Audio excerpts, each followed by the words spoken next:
Hey y'all, it's Jess. So if you are new to the channel, thank you so much for stopping by, and I hope you like the videos.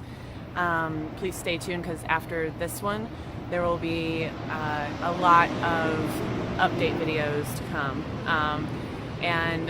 This is going to be a very exciting update video for y'all. If you are not new to the channel, I'm so sorry that I have not been able to update y'all sooner, but things have just been crazy. So over the past 2 years or so, I'll make this quick. As y'all know, if you're new, I'll just do like a really quick snippet of what I've got going on. So I am fused, I have hardware and I'm fused from T4 to L4 now. Back in 03 when I was 17, I had scoliosis growing up. I went through all the bracing and such, and it just didn't correct it in time. So it was about 60 on the top, and I had an S curve going to the right and then to the left, and the lumbar, so the top was 60 and the bottom was around 30 something. I don't really remember. So they put from T4 to L1, they did a scoliosis corrective surgery for that and put the Harrington rods in, which are just 2 rods on either side of the spine with hooks at the top and the bottom to hold it in place. So I was pretty fine after that. I danced throughout college. I played volleyball. I was pretty much fine pain-wise. It was tolerable. Throughout the years, it got worse and worse and worse. Fast forward till 2012, July. I had to have a microdiscectomy because the herniation had ruptured or whatever at the base of the rods at L1-2. So I had to go in, or they had to go in, not me, and kind of just cut off the excess of that. That's what a microdiscectomy is, the part of the disc that's kind of like splayed out, squished out. So during that recovery, I was a vet tech at the time, and they told me that I could return to work in about 3 weeks. And I was like, okay, that's awesome. So I returned to work, not doing technician duties, but doing reception duties, just to kind of take it lightly for a little while, play it safe. But that was far too early to return to work.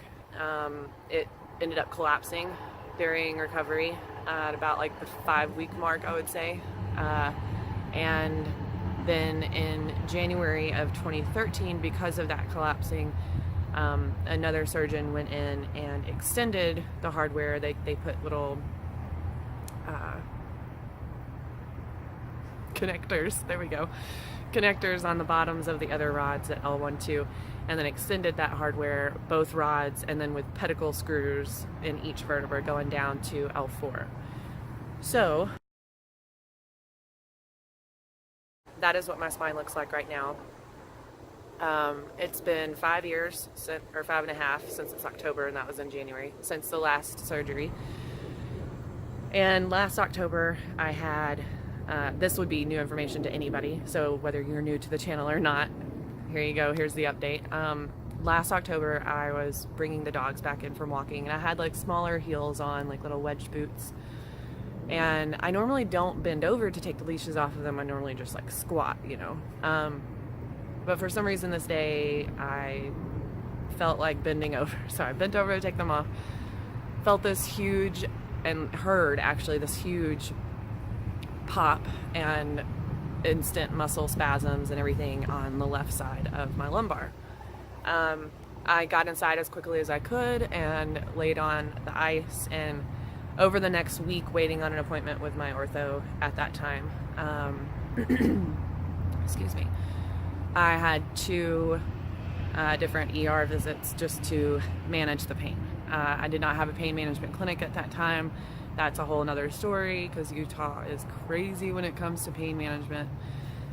I learned that quickly after moving here, but back to the point. So when I had that update with my ortho, she couldn't really find anything on the exam, so she sent me to a surgical consult within the same practice, and he found a fracture of the rod on the left side in my lumbar and the new hardware that was put in 2013.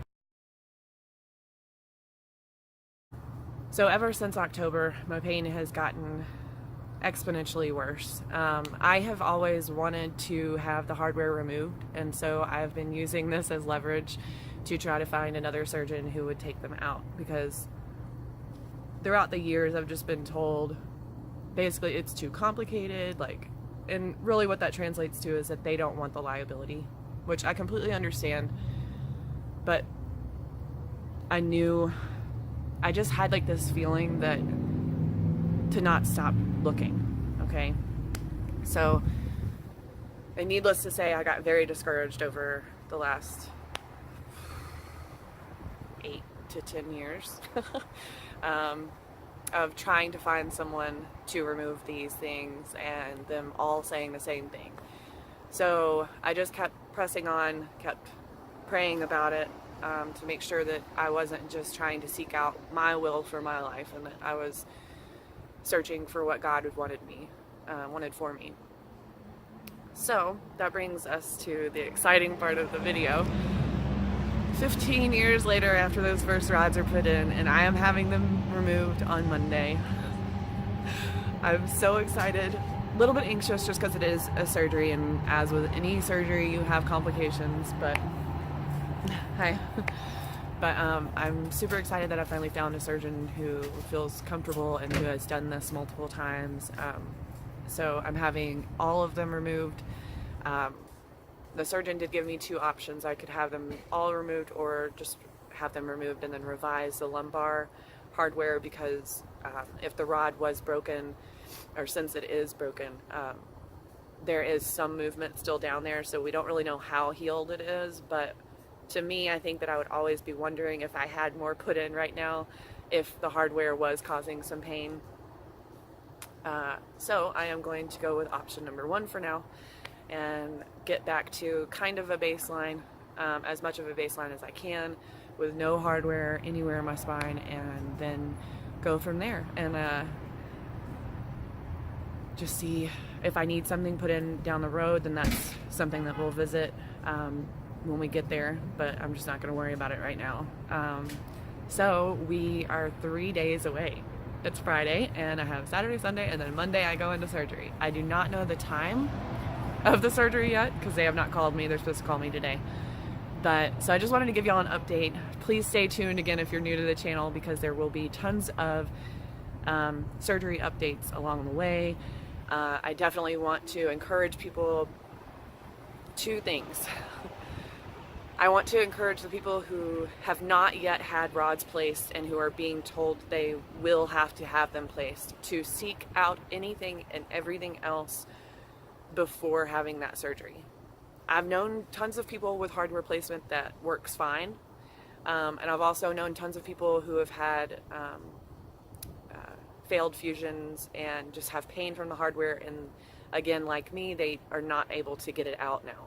So they just have to deal with that pain, which then comes with addiction to the things that are supposed to help you with pain, and then they actually cause your pain to get worse, and you're just in this constant roller coaster of life, and it's just not, it's not living. So I will link below some exercise programs that I've found throughout the years that I wish I had known about before I had gotten my surgery done back in '03. So check those out for sure if you are in the bracing era of your life, or have even just found out that you have scoliosis. Check that out, please. And just keep the faith. That's number 2. If you have anything that you have been praying about and you think that God isn't listening, or he's forgotten about you, or he hasn't. Again, this has been 15 years of having them in, and at least 8 or so praying to get them out, to be able to start over. So don't give up, okay? Just keep the faith, keep praying for what God wants for you for your life, because all he wants for you is good. He loves you so much, and just keep going. He is preparing you for what he has prepared for you. Just keep that in mind. So with that, I will leave you be for today. I hope y'all have a wonderful rest of your day, excuse me, and a wonderful rest of your weekend. And I will see you Monday morning. Later. Oh, and thank you so much for all of your prayers and thoughts through all this time. And thank you in advance for continuous prayer through this time. Love y'all. Bye.